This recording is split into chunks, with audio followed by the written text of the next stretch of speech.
Ahora sí, vamos. 4, aunque los de la prensa conservadora dicen que nada más le damos la palabra a los que todo está armado. Un experto en medios sacó esa conclusión de cuántas mañaneras y cuál era la mecánica de la mañanera y cómo solo los de la primera fila podían preguntar. Entonces vamos a tomar en cuenta su recomendación para que también los de atrás puedan preguntar. Pero adelante. Gracias, presidente. Buenos días a todos. Erika Ramírez, de la revista Contralínea. Presidente, embajadores y cónsules que representan a México en el exterior ganan entre 157,000 y 330,000 pesos mensuales. Además, cuentan con bonos, seguros, departamentos de lujo, vehículos, comida, viajes y colegiaturas para sus hijos. Todo esto pagado con dinero público. Como lo ha documentado, como hemos documentado en Contralínea, los casos más escandalosos son los de los embajadores de Japón, Suiza y Noruega, quienes perciben cada uno más del salario que percibe usted como presidente de la República. El argumento de quienes justifican estos gastos es que pues la vida en esos países es muy cara, pero según un estudio de la OCDE, se ha demostrado que se trata de una falacia, pues los sueldos que paga México a sus representantes superan por mucho los de altos ejecutivos en aquellos países. Presidente, ¿es posible que se revisen estos sueldos y que con la austeridad republicana que ya se ha implementado en toda la administración federal, pues se haga, pues también se lleve a cabo en el Servicio Exterior Mexicano, o los embajadores y cónsules seguirán gozando de un régimen de excepción? Vamos a revisarlo. Hay el compromiso de mantener los sueldos, las prestaciones, como se encontraron cuando llegamos al gobierno. Esta es, en efecto, una excepción al plan de austeridad republicana, por los motivos que has expuesto. La vida en algunos países del extranjero es más cara y tienen que tener mejores sueldos. Pero si ya está este análisis de la OCDE, no se podría… Vamos, de todas maneras, a mantener como política el que no bajen los sueldos de los altos funcionarios públicos del servicio exterior, pero ofrezco que hagamos una revisión nosotros, o sea, para ver los casos, porque puede ser que no deba tratarse a tabla rasa, sino que cada país, de acuerdo a su costo de vida, tenga una consideración en cuanto a sueldos. Vamos a hacer eso. O que no necesariamente sean rentas en casas o habitaciones de lujo. Vamos a hacer la revisión, pero sí considerar de que hay países donde es muy cara la vida, ¿no? Que con lo que yo gano no podrían, o les costaría poder pagar sus gastos y los de sus familiares, pero eso lo vamos a analizar. Gracias, presidente. Presidente, durante la conferencia del 22 de febrero de 2021 informó que en Tayoltita, Durango, la minera First Majestic se negaba a pagar impuestos, por lo que usted pidió al embajador de Canadá en México, Graeme Clark, solicita a la compañía pues cumplir con sus obligaciones fiscales. Hoy sabemos que esta empresa sigue litigando en tribunales internacionales y que incluso está esperando un fallo de la Suprema Corte de Justicia de la Nación para dejar de pagar más de 11,000 millones de pesos a México por la extracción de los minerales preciosos de la nación. En este sentido, presidente, ¿cuál ha sido el resultado del acercamiento que tuvo usted con el embajador? Y también, pues, tenemos entendido que con el primer ministro Justin Trudeau se trató de este tema. Sí, con las mineras canadienses teníamos solo dos asuntos, o tenemos dos asuntos, queda uno, queda este, que es fiscal, y sí lo traté con el primer ministro Trudeau. El de Cosalá ya está resuelto, pero sí nos queda pendiente el de Tayoltita, Durango, porque es un asunto fiscal, no quieren pagar impuestos. Alegan discriminación fiscal en tribunales internacionales. Sí. Entonces, sí existe una denuncia de parte nuestra que está resolviéndose en el Poder Judicial, lo que tú sostienes. Voy a ver cómo va, pero estamos pendientes. Y afortunadamente en el Poder Judicial se está actuando con rectitud en este caso. Antes los abogados de las empresas dominaban y no había defensa también, o había contubernio. Los que supuestamente defendían el gobierno no lo hacían y se perdían los casos.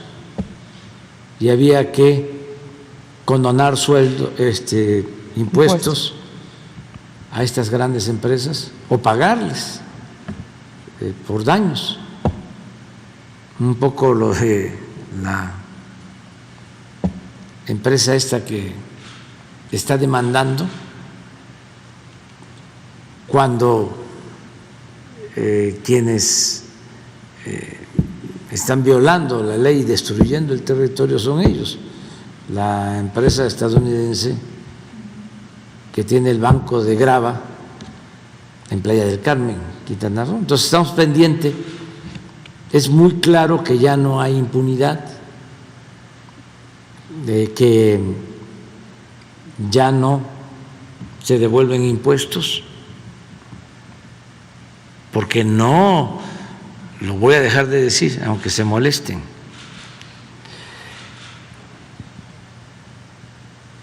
Se rayaban las grandes corporaciones. Imaginen una gran corporación económico-financiera, ¿ya se imaginaron cuál? Pues esa no pagaba impuestos. Así estaba. Y ahora es distinto. Es una etapa nueva y muchos empresarios lo están entendiendo. Y lo que nos dicen como justificación es que esas eran las reglas. La verdad, era legal el que les devolvieran los impuestos. Los despachos fiscales y los dueños accionistas de las empresas ya estaban esperando cuándo iba a empezar la temporada de condonación de impuestos. Y era legal, aunque se trataba de una injusticia, de una inmoralidad. ¿Cómo pedir que paguen impuestos todos los mexicanos y mantener esos privilegios para las élites. Entonces, vamos a estar revisando todos estos casos y lo de la minera canadiense, vamos a ver cómo va la denuncia y vamos a informar, si te parece. Bien, gracias, presidente. Ya por último, hoy se cumplen 9 meses en que se envió una nota diplomática al gobierno de Estados Unidos por el financiamiento de más de 50 millones de pesos a la organización Mexicanos contra la Corrupción y la Impunidad, que llegó a encabezar Claudio X González y que es un abierto opositor a su gobierno. Si ya han tenido alguna respuesta o algún comunicado del gobierno de Joe Biden, presidente. No hemos tenido respuesta y ojalá y pronto se dé contestación a esta nota diplomática, porque es indebido, es una intromisión a la vida pública de México el que el gobierno de Estados Unidos esté financiando a grupos opositores a un gobierno legal y legítimamente constituido.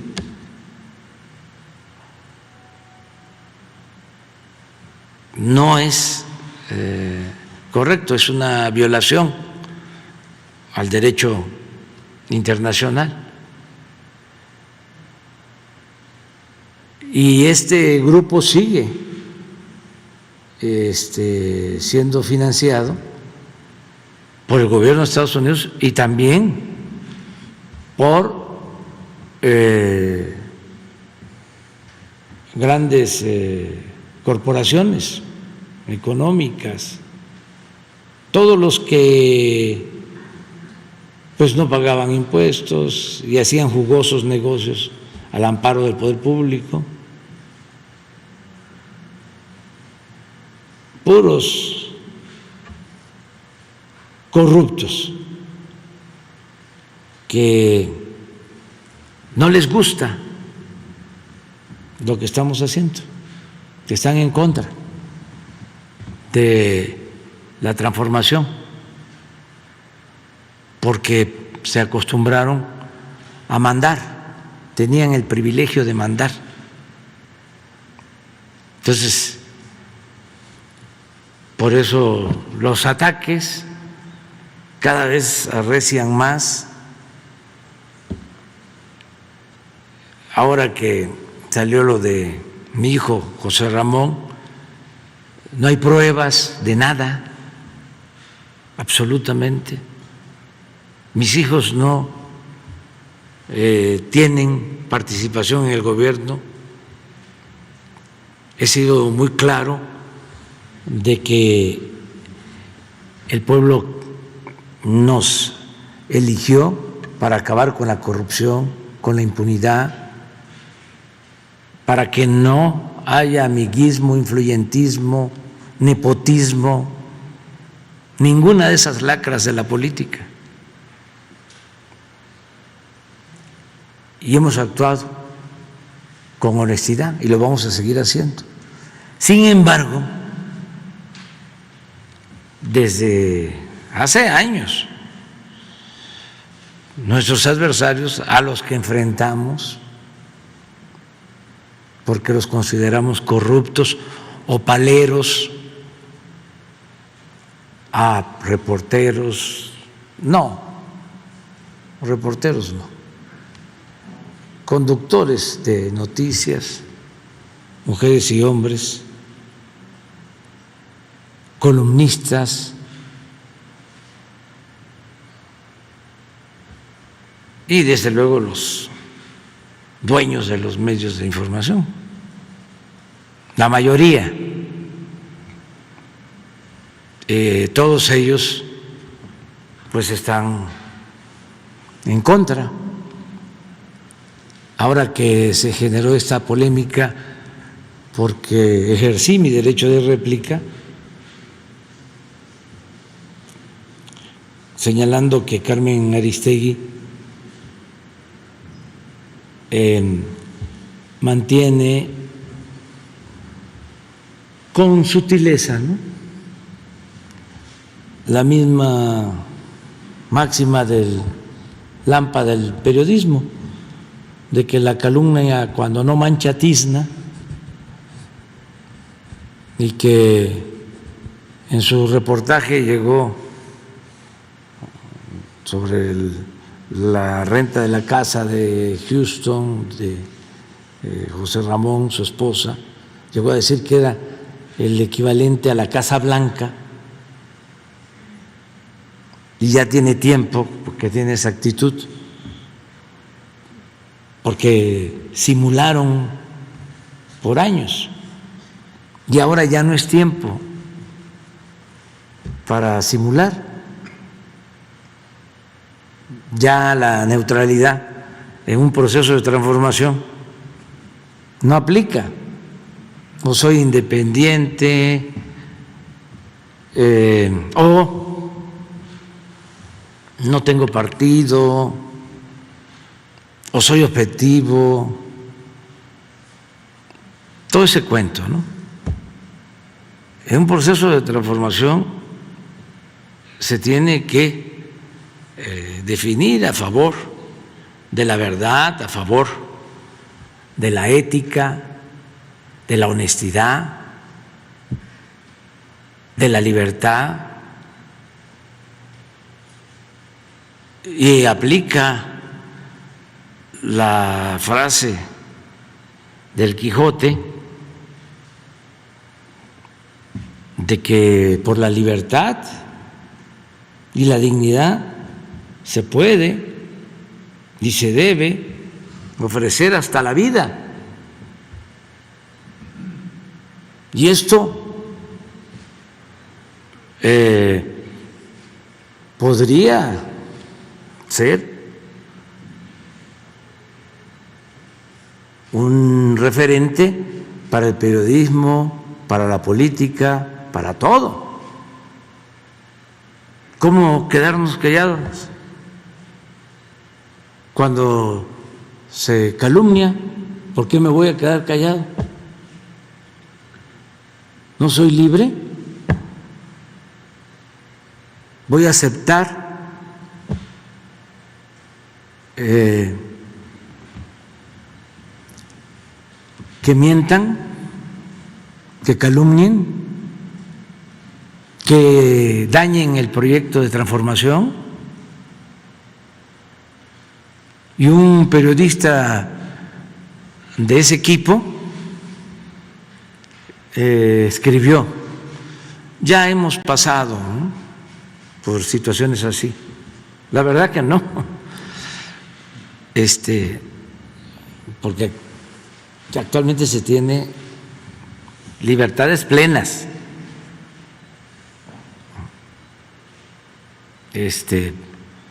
No se reprime a nadie, no es lo mismo. Pero dice él, ya se van a ir, pensando ya vienen otros. Ah, ellos se van. Sí, claro, yo me voy. Y nosotros nos quedamos. Pues sí, sí se van a quedar. Pero en el proceso de transformación, o parte de ese proceso de transformación, es también ir definiendo con mucha claridad posturas, porque si se saqueó al país como se llevó a cabo en el periodo neoliberal, fue por la simulación, no solo por el apoyo abierto de mercenarios del periodismo, sino también por el silencio de muchos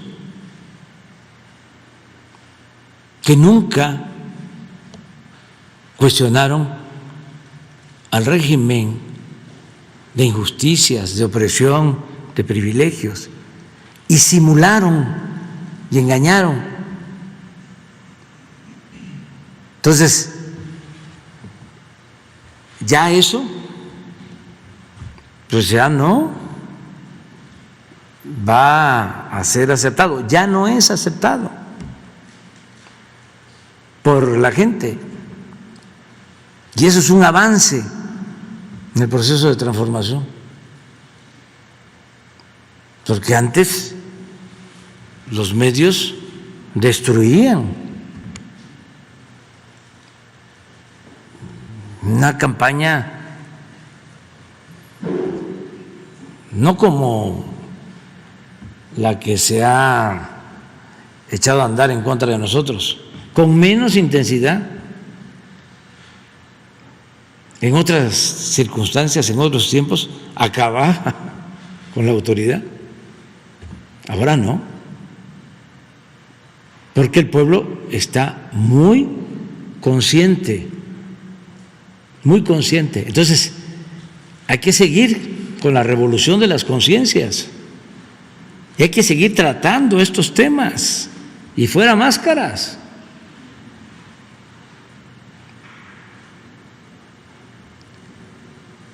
Decía, ya lo he dicho en otras ocasiones, pero es muy bueno, el doctor Nava, un luchador por la democracia auténtico, Salvador Nava, de San Luis Potosí, decía, estaba de candidato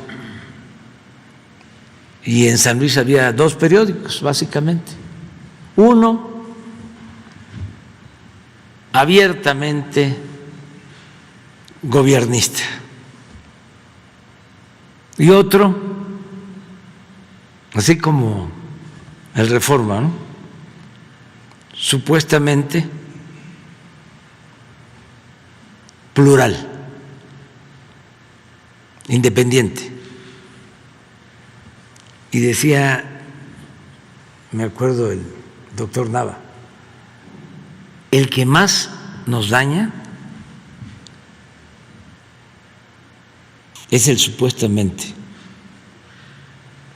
independiente y plural. Porque el otro, pues ya la gente sabe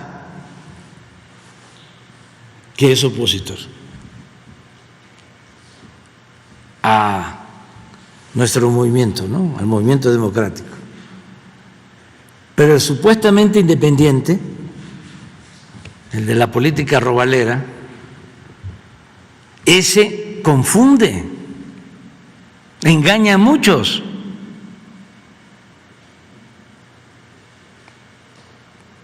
Entonces, todo lo que hagamos, porque haya definición, ayuda. Y desde luego esto no significa pensamiento único y es garantizar el derecho a disentir, pero basta de simulación, basta de hipocresía, porque eso es parte del conservadurismo. Y yo lamento que se enojen, pero ojalá y comprendan que yo encabezo, junto con millones de mexicanos, un proceso de transformación que a lo mejor no gusta, pero nosotros queremos hasta donde podamos,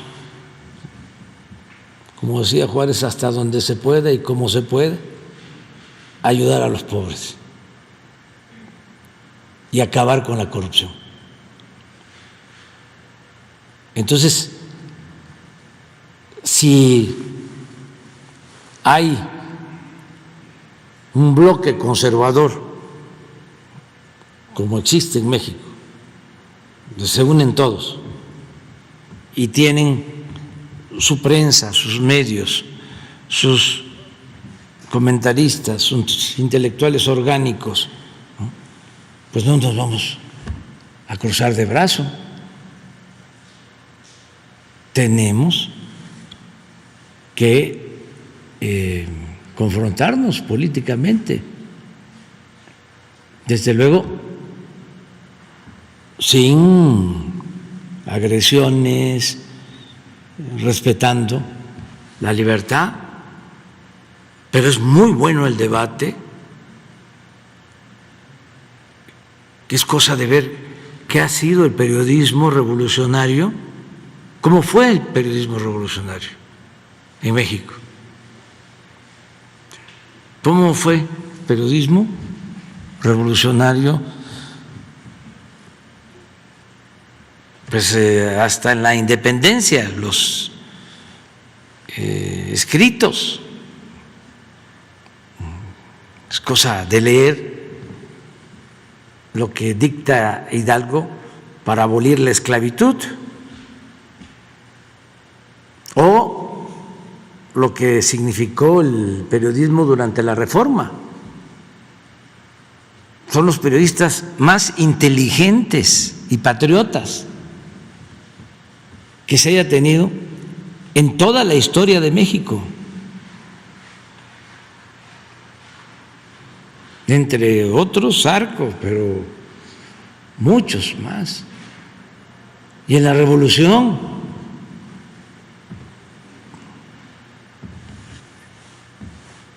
¿ustedes creen que los Flores Magón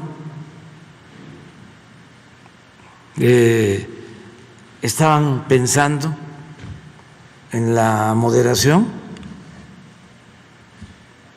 en el centrismo? Daniel Cabrera, el hijo del Aguizote, las caricaturas eran como las de Calderón del Reforma o como otros. No.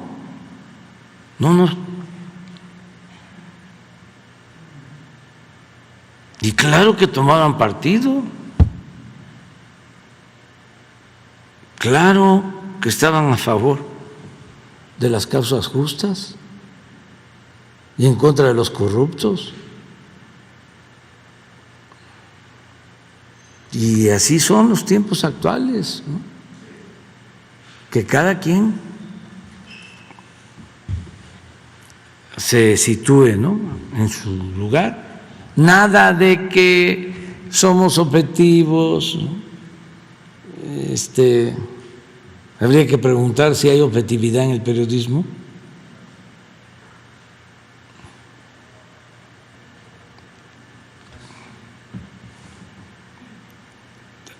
¿Por qué no tomar una decisión? Eso no significa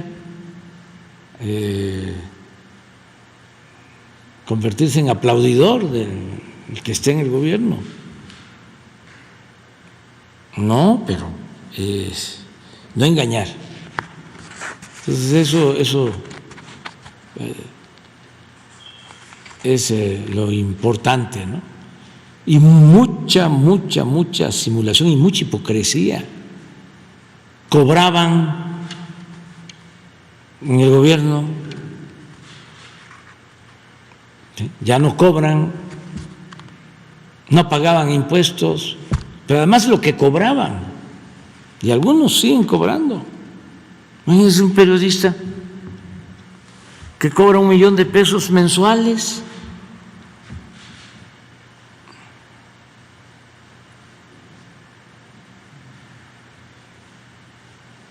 Ni en sus mejores tiempos de periodista García Márquez llegó a cobrar eso.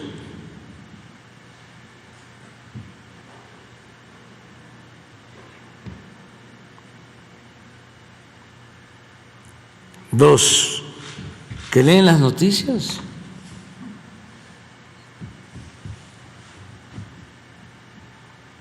Y dicen, pero es que a mí me pagan del sector privado. Sí, nada más que te pagan del sector privado ese dinero porque los jefes de tu medio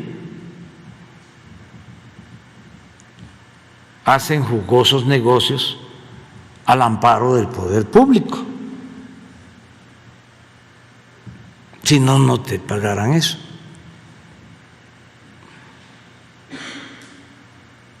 Que es una inmoralidad.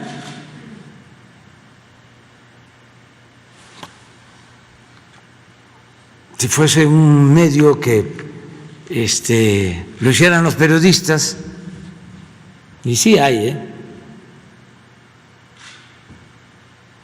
afortunadamente, pues sí, pero en esos medios no hay quien gane 1 millón de pesos al mes.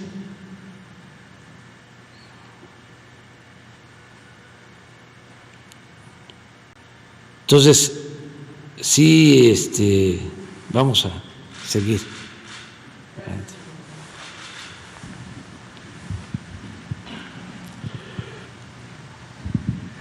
Gracias, presidente. Buenos días. Primero, preguntarle sobre este incidente que se suscitó el viernes pasado en una caseta de la Autopista del Sol, este enfrentamiento entre normalistas y policías estatales y federales, y lo que sucedió después, lanzamiento de este tráiler sin conductor hacia los agentes.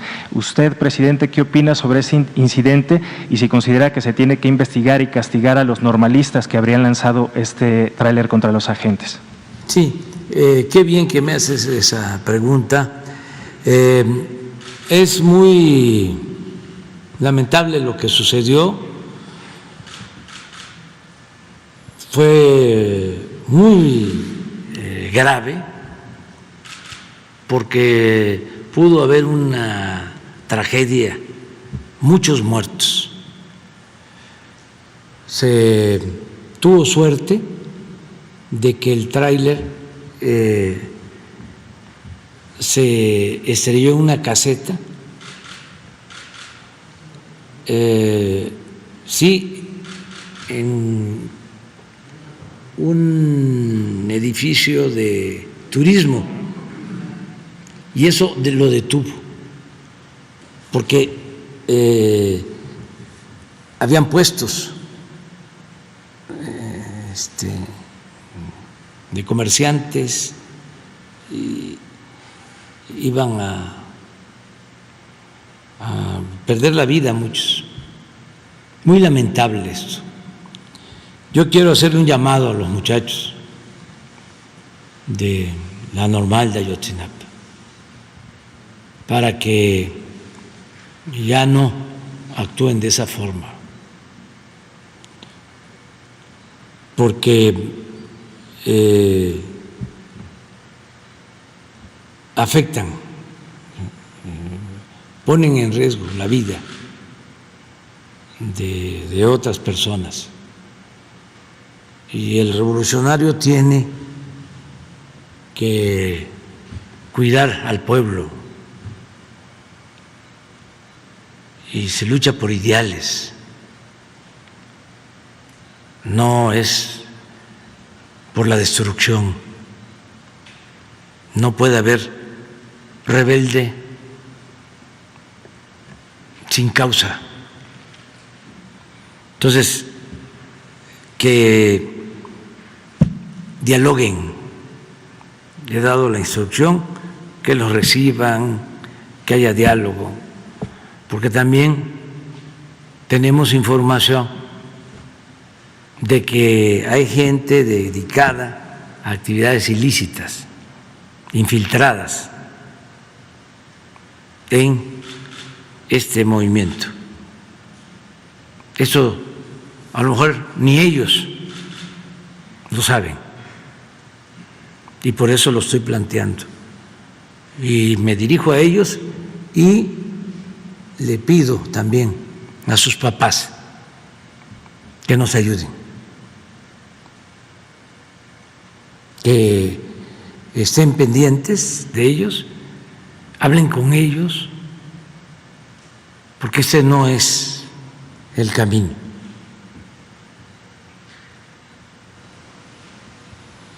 Nosotros no somos represores.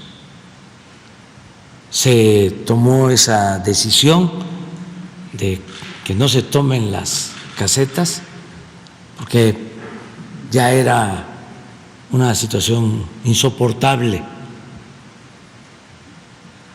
La Guardia Nacional actuó con mucha responsabilidad, sin armas. Salieron muchos heridos, pero no se puede actuar de esa forma. Yo espero que depongan esa actitud y que no le hagan el juego a la derecha, al conservadurismo, porque los conservadores quisieran o que se diera una desgracia para echarle la culpa a los jóvenes o que el gobierno los reprimiera, porque están como sopilotes. Entonces, los jóvenes son muy inteligentes y no tienen por qué tocarse los extremos. Nada de extremismos, ni de izquierda ni de derecha.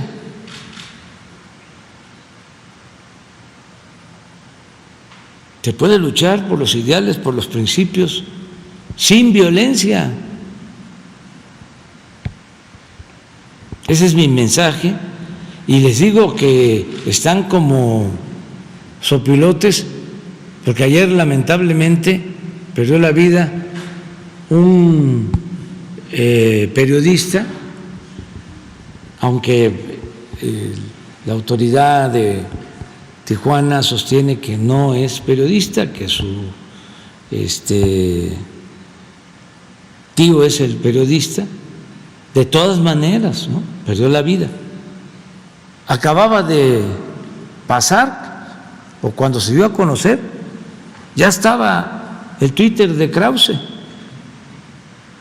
¿De cuándo acá? Krause,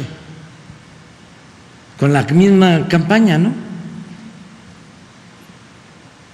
Todavía ni se aclaran los hechos.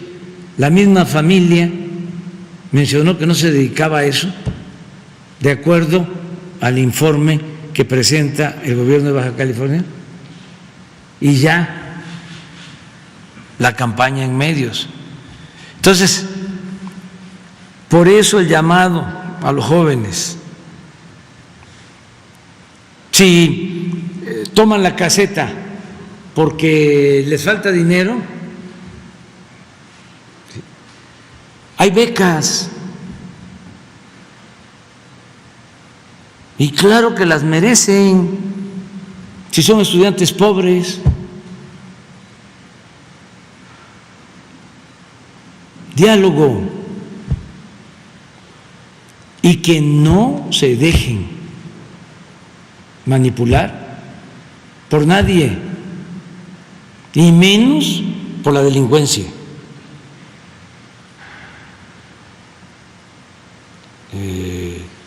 Llamada organizada, ¿no?, ni por la otra delincuencia, la de cuello blanco. Pero es muy importante hacer este llamado, porque Fue muy grave. Y también vi los videos de cómo los de pensamiento conservador gritan, ¿no?, pidiendo todo el peso de la ley, mano dura. Entonces, los muchachos tienen que analizar esto ahí en los salones con sus maestros.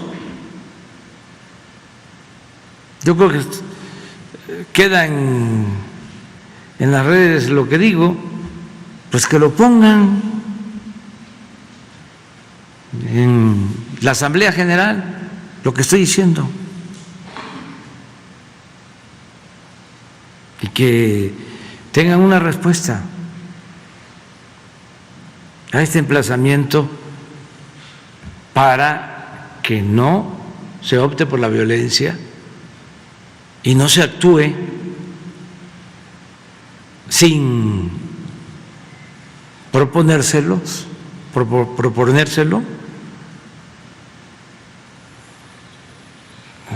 como conservadores.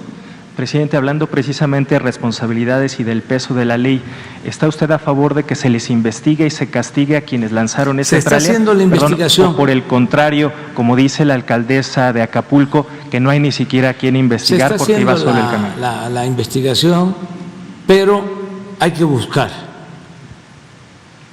el diálogo y el acuerdo, porque no es un asunto nada más jurídico, es social, es político.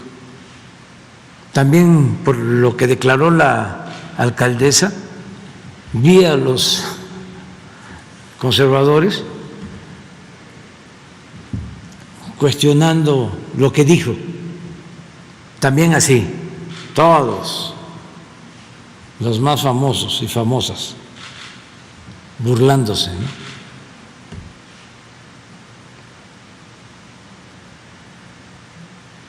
Porque yo lo que imagino es que ella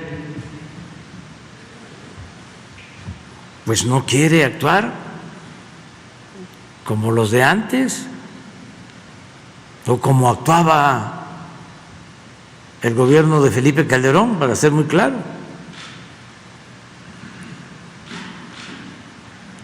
que todo era garrote. Y era el mátalos en caliente. Y los derechos humanos, no, hombre, eso no debería de existir. Ese era el pensamiento. Pero ya pasaron esos tiempos. Ya no está García Luna. No somos lo mismo. Ese es su coraje. Que le apuren, no sé si lo pueda decir, pero no lo puedo decir, ¿verdad? De que si no se quiere a una autoridad, ya existe la revocación del mandato.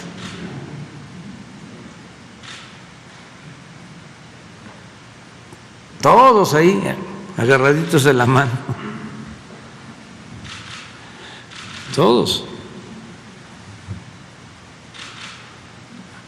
a decir de manera democrática: está muy mal,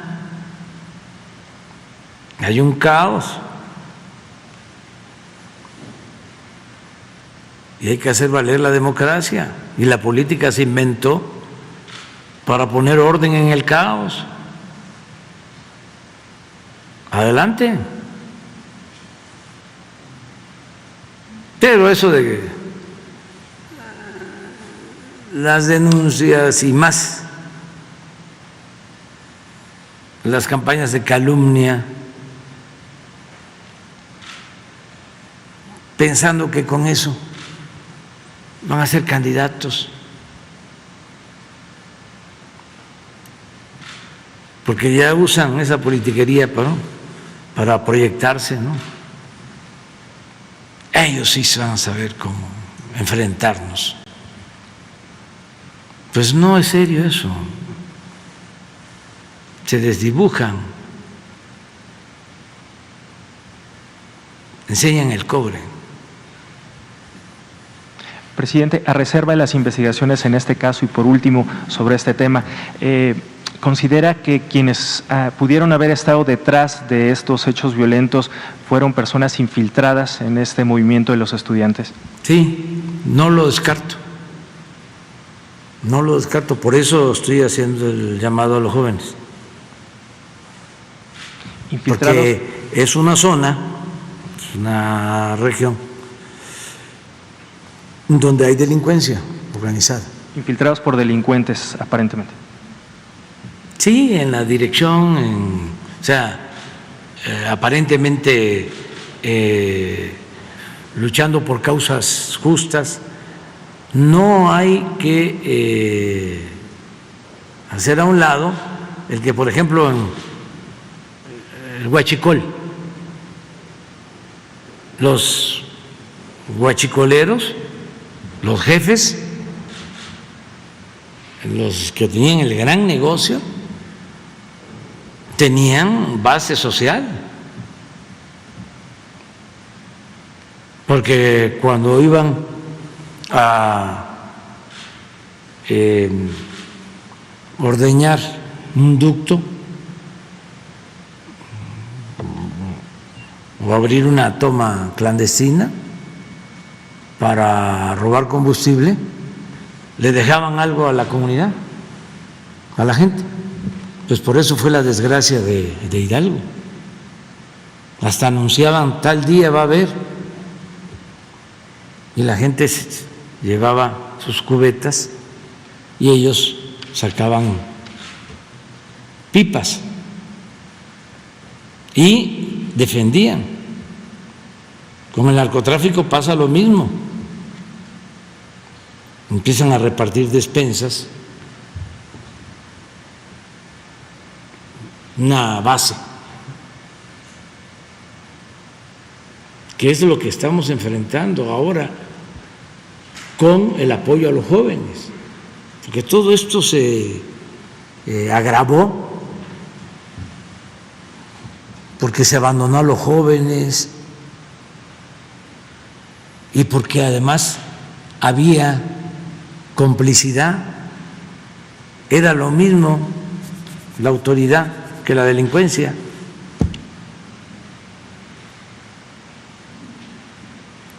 Había un contubernio entre autoridades y delincuentes y malos ejemplos. Los de arriba se dedicaban a saquear, a robar. Y lo que hicieron un exrector de la UNAM acuñó o se encargó de difundir la graciosa frase de ninis para tratar a los jóvenes de manera despectiva. Ni estudian ni trabajan. Cuando no hacían nada por ellos. Y la tolerancia, las organizaciones que existen, ¿cuándo surgieron? En el periodo neoliberal.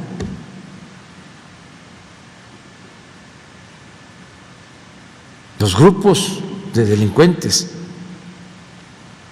que existen y se enfrentan surgieron en el periodo neoliberal, algunos antes. Entonces, ¿qué estamos haciendo? Pues quitándoles el semillero, que no usen a los jóvenes.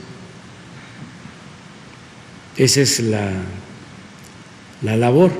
Presidente, y en un segundo tema, ya que tocaba precisamente este asunto de la delincuencia organizada, me gustaría preguntarle sobre la violencia en Zacatecas. El fin de semana hubo pues varios cuerpos, al menos 16 el sábado, que fueron abandonados en un par de municipios, esto en el marco del reforzamiento que hubo de la seguridad desde hace algunos meses. ¿A qué atribuye estos hechos de violencia, aun cuando hay mayor presencia federal y un operativo que se reforzó hace algunos meses? Parece que además de mandar mensajes a los grupos criminales opuestos, parece un desafío incluso a la autoridad dejar estos cuerpos, incluso por ejemplo en la vía pública, presidente. Sí, es un acto de provocación, además de los lamentables asesinatos. En uno de estos actos donde dejaron cuerpos, se descubrió un dron que estaba tomando. O sea, estamos hablando de un acto propagandístico.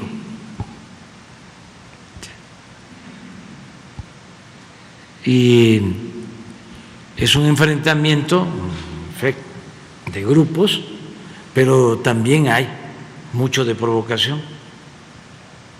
Es que nosotros pues vamos a seguir actuando igual, con rectitud, con principios. Ya no es el tiempo de antes, de que la autoridad se sometía a la delincuencia o la autoridad representaba a la delincuencia. Y ahí vamos, y vamos a seguir avanzando. Y en el caso de Zacatecas se hizo ya un análisis, una revisión. Se va a reforzar con más presencia y otras actividades y mucha inteligencia. Es más importante a veces la inteligencia que el uso de las corporaciones o la presencia de las corporaciones. Entonces, se está trabajando en eso. ¿Se puede saber en qué medida habría un reforzamiento y a partir de cuándo, presidente? Ya ayer mismo hubo una reunión de representantes del Gabinete de Seguridad Federal con el Gobierno del Estado. Ayer. Y ya se tomaron medidas y vamos a seguir, a continuar. ¿Qué implica este reforzamiento, presidente? ¿Un mayor envío de elementos, una reorganización? Y otras acciones que no puedo repetir, pero vamos a continuar, garantizando la seguridad del pueblo de Zacatecas, porque es nuestra responsabilidad. Gracias, presidente. Vamos por acá.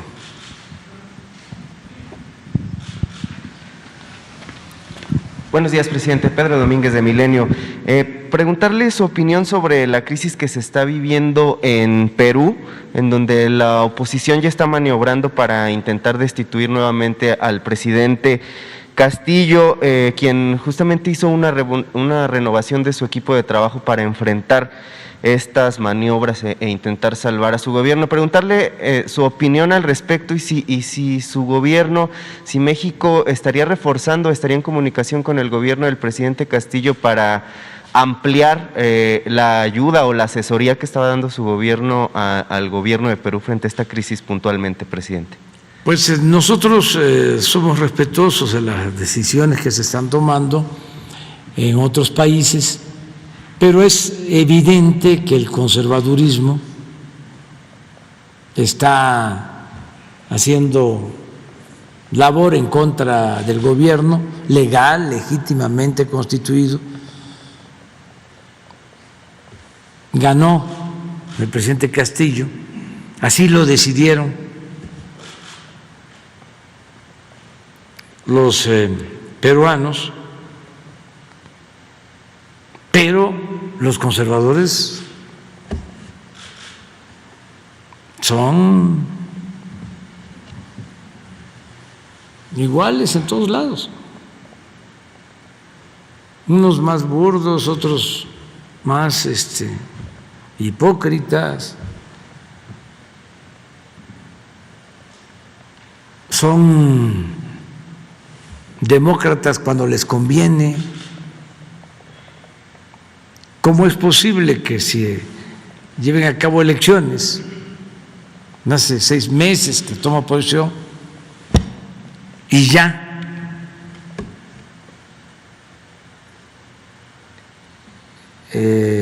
intentan destituirlo. Hizo cambios en su gabinete hace 3 o 4 días y de inmediato salió una protesta en todos los medios. Esto es como cuando coleccionábamos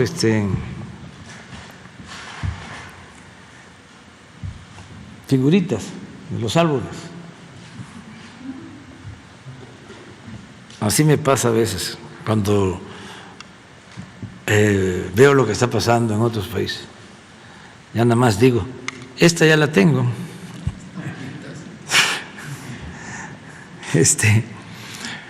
Porque se repite. Acusan a su ministro del Interior de haber maltratado a su esposa, que en un tiempo desgraciadamente falleció, no por el maltrato, sino por otra razón, pero la señora lo denunció junto con su hija a ministro del Interior, y creo que tardó 3 días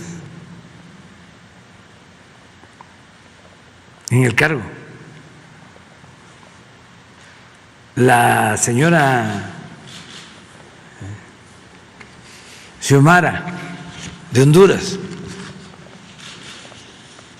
vi no, ponlo, porque está interesante. Su esposo, que fue destituido, que padeció de un golpe de Estado, que siguieron luchando, y puso un Twitter ayer o antier. La señora Xiomara ganó pues con más del 50% de los votos, pero también ganó la mayoría en el Congreso.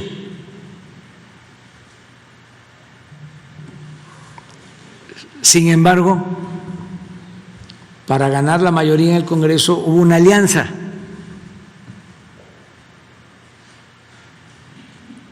Y antes de tomar posesión,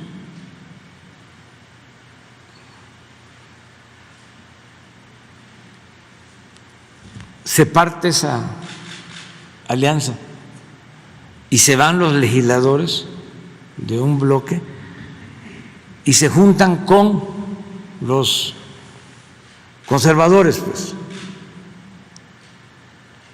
y ya no tiene la señora Xiomara mayoría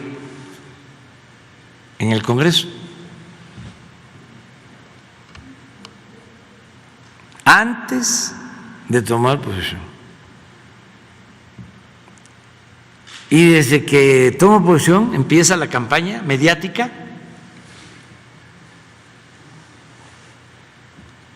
Sí sabe toda la gente, o debemos de saber todos, que lo mediático, porque a veces son palabras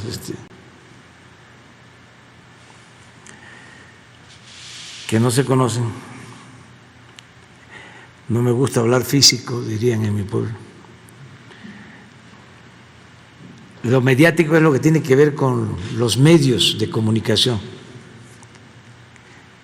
que son un poder, sobre todo porque se concentran en unas cuantas manos, en gente que tiene mucho dinero y que maneja también periódicos, estaciones de radio, canales de televisión.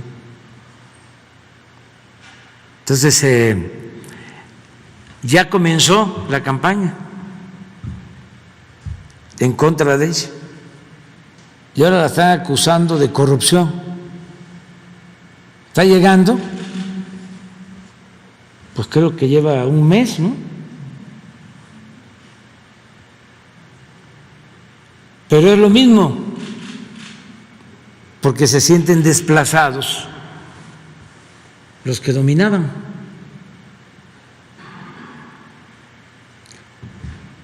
¿No tienes el Twitter del esposo? Manuel Zelaya. A ver, de los últimos, es uno donde habla de los medios de información.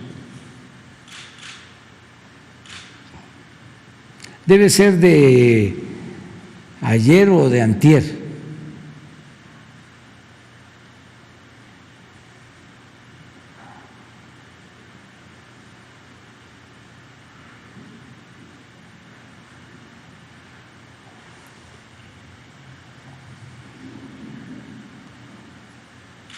No sé si es de él o él lo retuitea.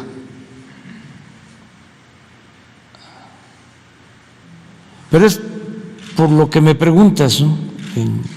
De Perú. Así está. Le deseo a Bori que le vaya muy bien en Chile. ¿No se acuerdan que se reunieron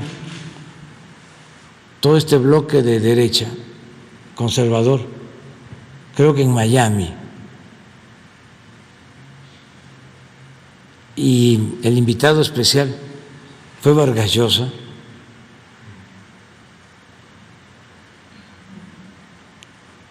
Y lo que plantearon ahí, pues no dejan de tener relación. Es como una internacional del conservadurismo. Existe. ¿Y México podría ampliar este apoyo que estaba dando a Perú? Nosotros ayudamos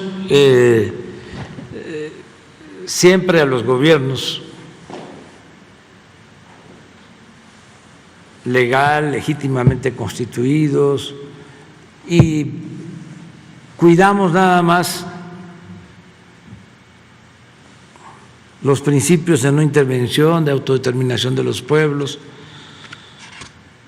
pero sí nos gusta defender, o sea, somos partidarios de defender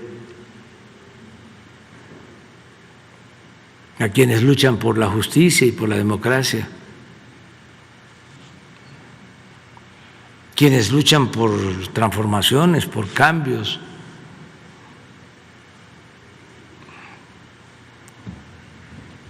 En otro tema, presidente, me gustaría saber si la Secretaría de Marina le ha dado algún informe de la presencia de militares, me parece que franceses y canadienses, en Quintana Roo para apoyar a ese gobierno con las investigaciones por los hechos violentos que se vivieron en las últimas semanas, presidente. No tengo información, seguramente hay cooperación con, en este caso, canadienses, porque es una banda que actuaba en Canadá, la que se detuvo, o algunos miembros que fueron detenidos en Quintana Roo. Ellos ya traían la investigación, incluso hasta con órdenes de aprehensión que no se aplicaron en Canadá.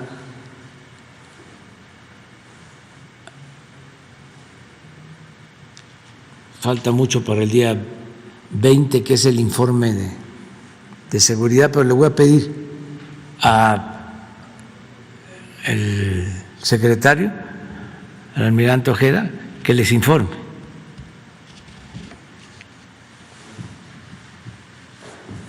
No lo encontraron. Buenos días, señor presidente. Janet Galindo, del Grupo Transmedia La Chispa, Tabasco, Campeche, Quintana Roo, Yucatán y Ciudad de México. Con respecto a las obras y vestigios arqueológicos que se han encontrado a últimas fechas en trabajos recientes que se han estado haciendo, ¿cuál será, dónde los van a ubicar, cómo las van a ubicar estas obras? Bueno, el INAH ha estado acompañando todo el proceso y tienen ellos ya métodos de aseguramiento, de conservación de piezas, restauración de piezas, ya están trabajando en eso. Y como parte del presupuesto del Tren Maya se contempla un plan de conservación de zonas arqueológicas. Todas las zonas arqueológicas, ya incluso comenzó el trabajo de conservación, de exploración y de cuidado del patrimonio arqueológico, en todos los casos. Pero le vamos a pedir a Diego Prieto que explique, porque él tiene como responsabilidad el tramo de Calquiní a Izamal, que es uno de los tramos con más vestigios arqueológicos del Tren Maya, de todos, ese tramo, y él es el responsable. Por ejemplo, en el tramo 1 de Palenque a Escárcega, es la secretaria de Bienestar la responsable.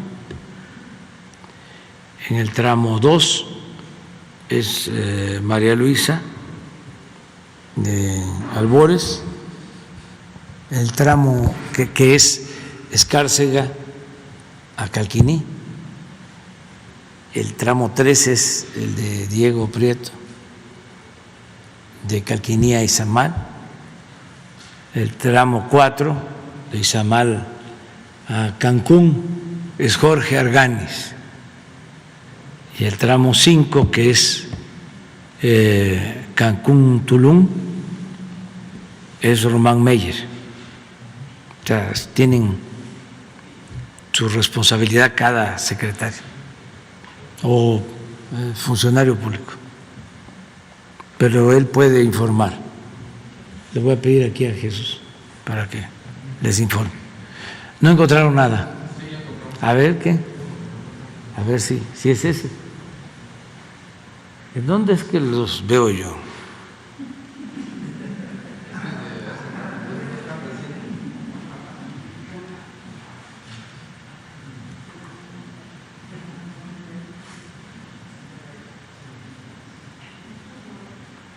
Ya no hay las agencias, o sí existen, ¿no?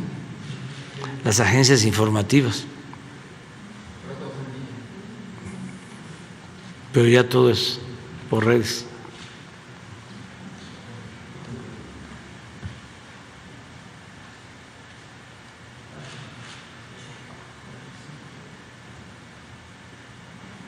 Ahí está. En Honduras la política y los medios son utilizados como armas al servicio de la oligarquía contra sus enemigos. El 99% de los medios son privados.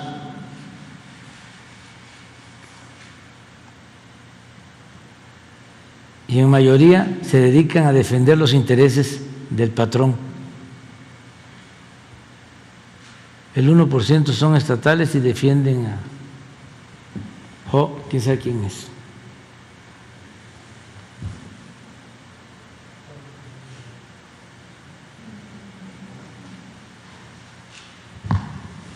Preocúpense cuando medios golpistas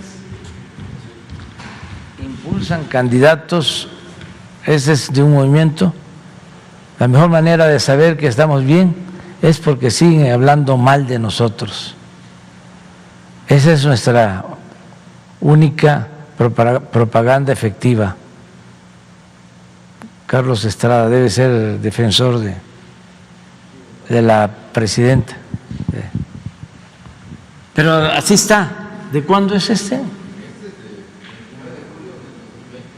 No. Este que acabo de ver, bueno, es que se repite, no cambia. Pero no, lo vi hace 3 días.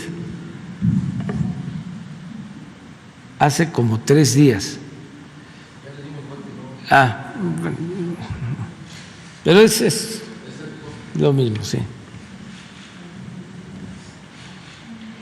Bueno, y continuando con el tema, con respecto al cómo va, no sé si usted tenga conocimiento cómo va el proceso de las obras que se estaban recuperando en Francia, qué tantas se han recuperado, porque ya ve que iba a haber una subasta desde noviembre, entonces estaba eso en proceso de detener esa subasta.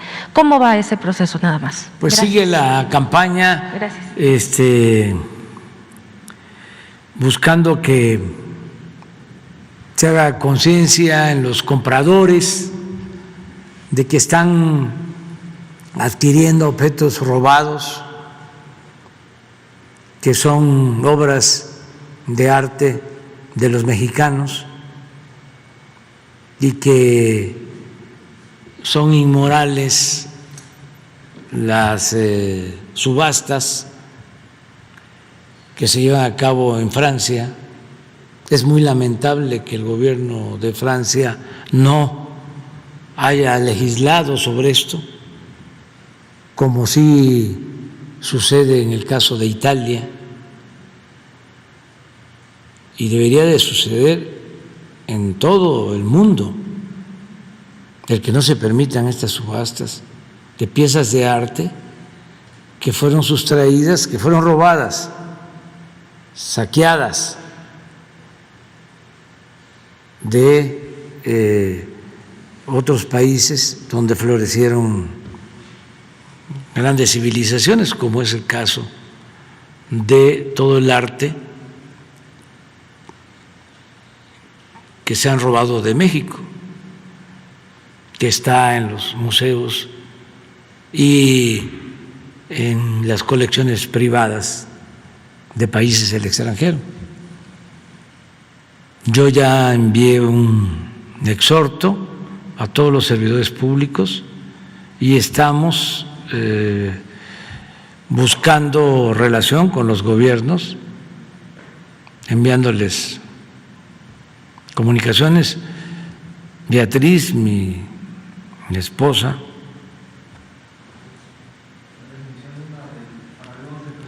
sí, está haciendo esa denuncia, incluso le escribió al canciller de Francia sobre este tema, que es una muy buena persona, bueno, el que distinguimos aquí, pero se le está pidiendo que intervengan porque se están llevando a cabo estas subastas de piezas de arte prehispánico, ¿no?, de México. Y hay también piezas, y esto, primero los que compran, ¿no?, que podrían ayudar. Fue un acto ético de responsabilidad, que no se vuelvan cómplices de delincuentes, que no actúen como delincuentes. Primero. Y segundo, no está de más decirles que muchas de esas piezas son falsas.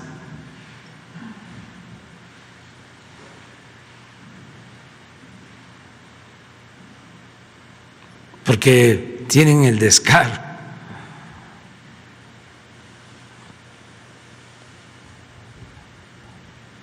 las organizaciones que se dedican a subastar estas piezas de pedir información al INAH mediante fotografías para que el INAH les reporte si son auténticas o son falsas. Ya también estamos hablando con el INAH para que no se responda a eso. Ya es el colmo que hasta se les certifique a las casas de subasta. Entonces sí estamos viendo eso y vamos a seguir y lo vamos a estar planteando a nivel internacional. Hemos logrado recuperar muchas piezas, que eso también es importante. Por ejemplo, de Italia nos mandaron muchas piezas, de Estados Unidos están mandando piezas. Acabo de ver una máscara olmeca que enviaron de Estados Unidos.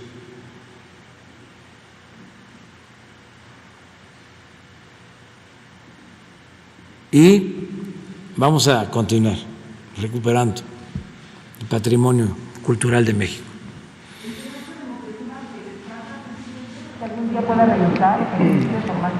No, porque los que tienen el penacho también de manera ilegal argumentan que no lo pueden mover, que han hecho estudios y que se dañaría.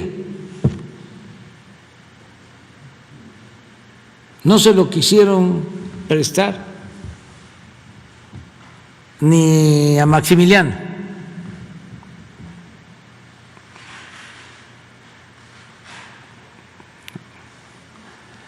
Entonces, Austria tiene ahí una política también, diría yo, anticultural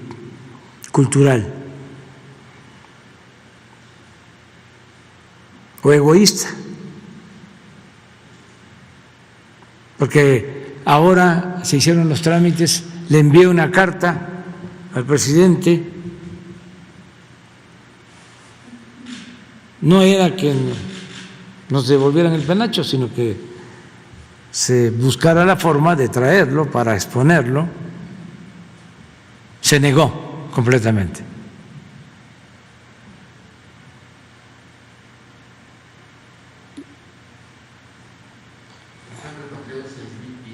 Sí, 6,000 piezas repatriadas ya. Vamos a pedirle a la Secretaría de Cultura que venga un día a informar lo que se ha logrado con esta política, porque sí, muchos países están respondiendo y voluntariamente ayudan. Bueno, los italianos es un ejemplo de lo que han hecho en esta materia. Muy bien, ¿vamos? Bueno, y luego nos vamos para atrás.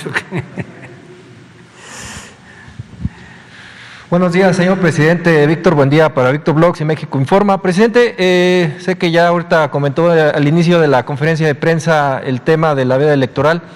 Solamente preguntarle, bueno, no quiero que profundice por la situación, preguntarle si ustedes ya saben si hay un marco jurídico que va a afectar la entrega de los programas sociales.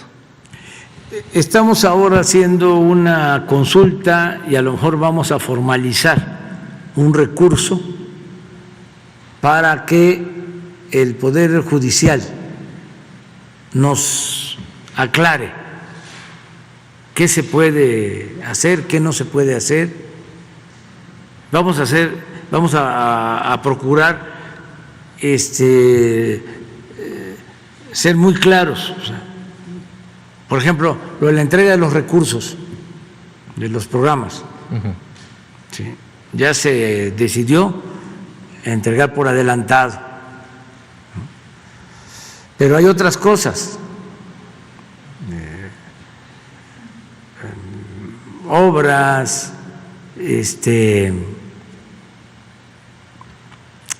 las giras. Bueno, necesitamos preguntar qué puedo hacer el día 21 de marzo. Exacto. Sí, también porque se va a inaugurar el aeropuerto. Entonces, puede ser que se inaugure sin que yo hable o que no se transmita nada. Sería con Digo, medios de pero todo eso comunicación. nos lo podrían explicar, ¿no?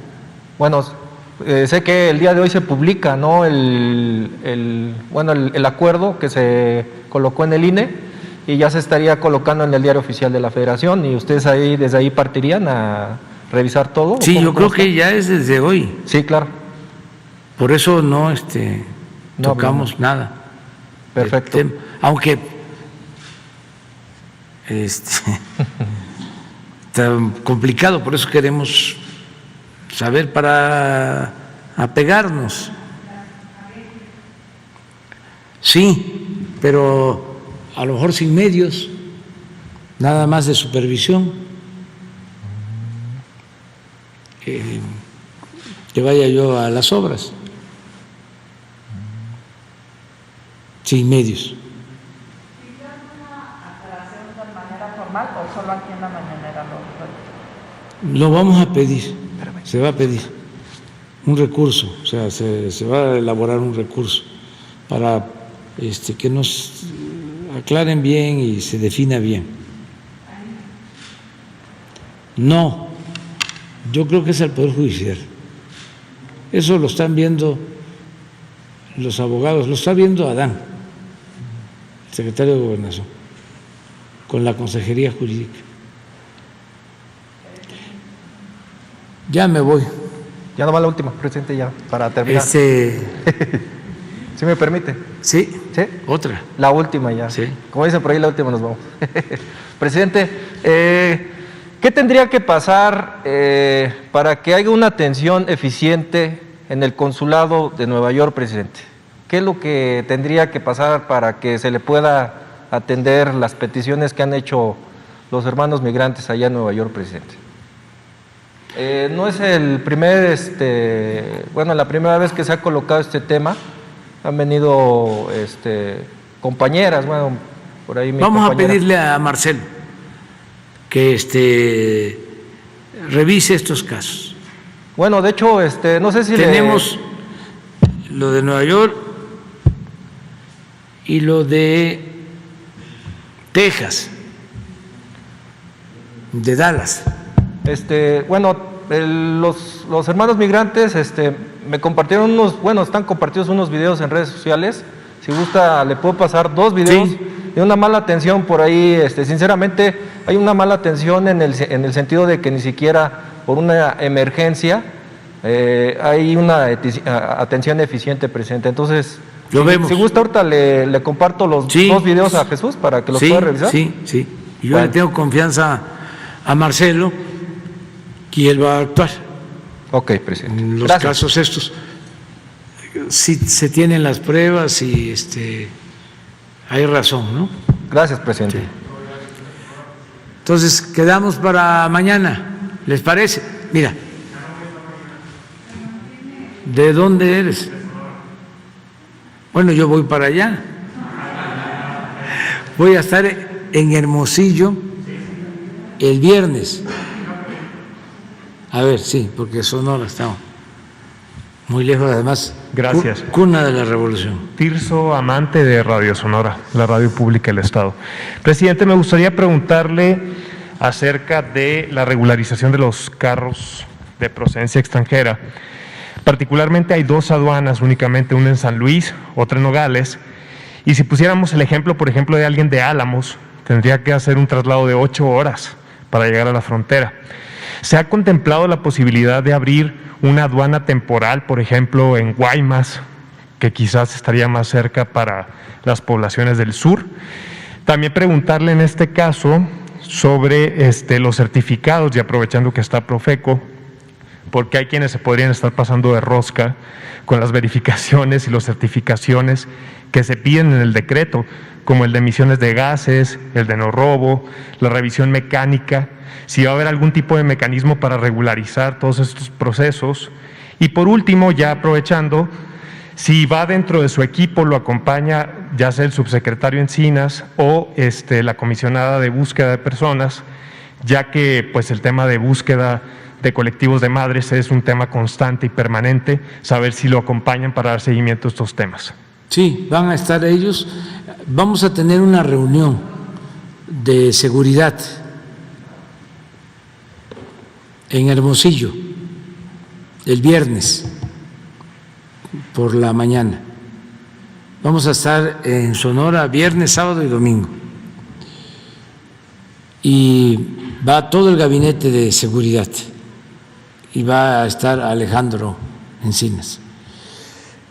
Acerca de la pregunta que tiene que ver contigo, y yo te comento ahora lo de las aduanas. Bien, gracias. A ese respecto, hay una oficina de Profeco en Hermosillo y estamos atentos y en coordinación con el gobierno del estado, porque efectivamente son trámites que realizan proveedores terceros y esos servicios sí nos corresponde a Profeco estar cuidando que, como señalas, no se pasen de rosca y que realmente hagan las verificaciones. Porque otra manera de pasarse de rosca es que cobran y te doy el papelito y no revise nada. Entonces habrá que constatar que cumplan con el servicio que están ofertando y que no abusen en los precios de ese servicio conforme a las tarifas que autoriza el propio gobierno del estado. Sobre todo, procurador, verificar que no suban de antes a ahora que van a estar pues prestando esos servicios, ¿no? Y estaremos poniendo especial atención en los estados fronterizos, porque el mismo problema se va a presentar en Chihuahua y en otros estados de la frontera. Gracias. Sí, vamos a Guaymas precisamente, porque se va a llevar a cabo la modernización del puerto y esto tiene que ver con aduanas. Aun cuando tú te refieres a lo de la regularización de los carros extranjeros, podríamos buscar un mecanismo con el gobierno del estado para que se tenga más acceso, que no sea tan lejos el ir a regularizar la situación de los carros. Y luego de este viaje regreso precisamente a Nogales, porque tenemos ahí el compromiso de resolver el problema de la vía del tren que parte de la ciudad. Estamos buscando hacer un libramiento con otra aduana. Esto va a ayudar mucho porque va a ir acompañado de un plan de desarrollo urbano para Nogales. Pues muy bien, nos vemos por allá. Muchas gracias.